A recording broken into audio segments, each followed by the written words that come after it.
आदिलक्ष्मी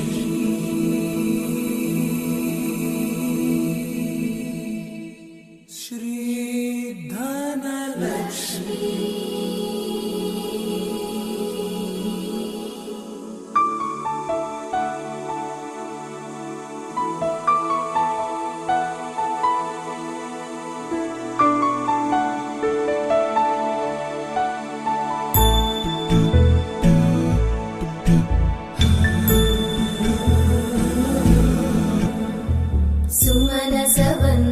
सुन्दरि माधवी चन्द्र सहोदरि हेममयी मुनिगणवन्दित मोक्षप्रदायिनि मञ्जुळवासिनि वेदनुते पङ्कजवासिनि देवसुपूजित सद्गुणवर्षिणि शान्तियुते जय जय हे मधुसूदन कामिनि आदिलक्ष्मि जय पालय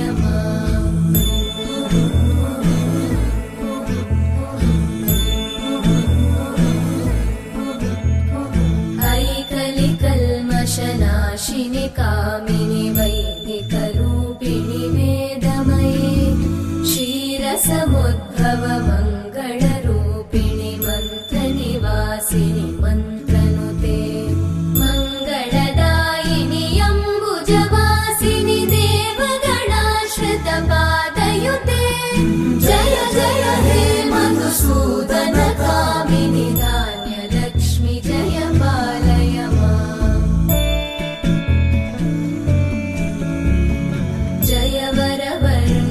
वैष्णवि भार्गवि मन्त्रस्वरूपिणि मन्त्रमये सुरगणपूजित शीघ्रफलप्रद ज्ञानविकासिनि शास्त्रनुते भवभयहारिणि पापविमोचनि साधुजनाश्रितपादयुते जय जय हे मधुसूदन कामिनि धैर्यलक्ष्मि जय पालय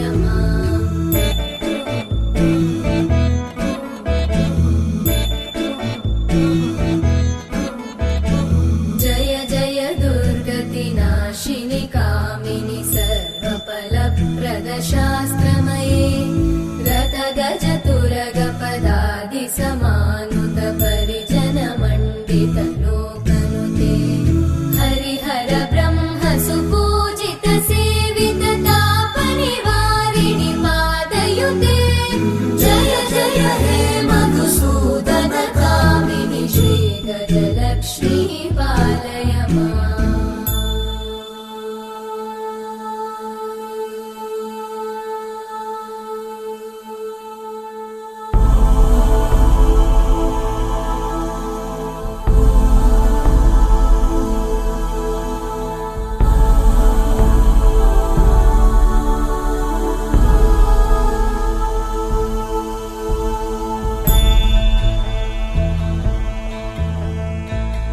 खगवाहिनि मोहिनि चक्रिणि रागविवर्धिनि ज्ञानमये गुणगणवारिधि लोकहितैषिणि सप्तस्वरवरगाननुते सकल सुरासुर देव मुनीश्वर मानव वन्दित पादयुते जय जय हे मधुसूदन कामिनि सन्तान लक्ष्मि पालय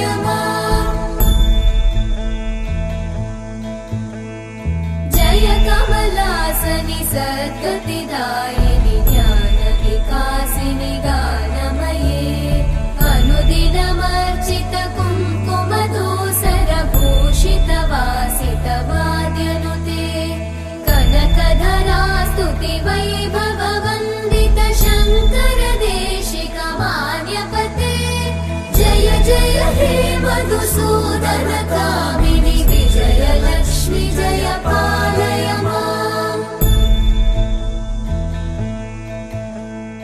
प्रणत सुरेश्वरि भारति भार्गवि शोक विनाशिनि रत्नमये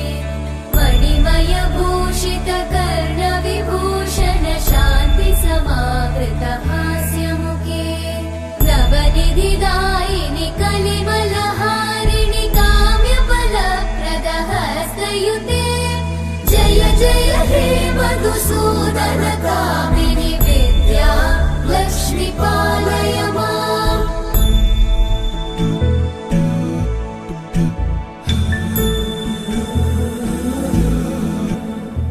सुमनस वन्दित सुन्दरि माधवि चन्द्र सहोदरि हेममयि मुनिगणवन्दित मोक्षप्रदायिनि मञ्जुळवासिनि वेदनुते पङ्कजवासिनि देव सुपूजित सद्गुणवर्षिणि शान्तियुते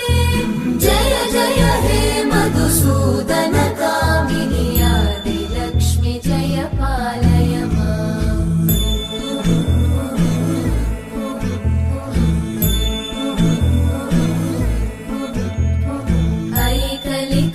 ऐकलिकल्मषनाशिनि कामिनि वैदिकरूपिणि वेदमये क्षीरसमुद्भव मङ्गलरूपिणि मन्त्रनिवासिनि मन्त्रनुते मङ्गलदायिनि अम्बुजवासिनि देवगणाश्रितपादयुते जय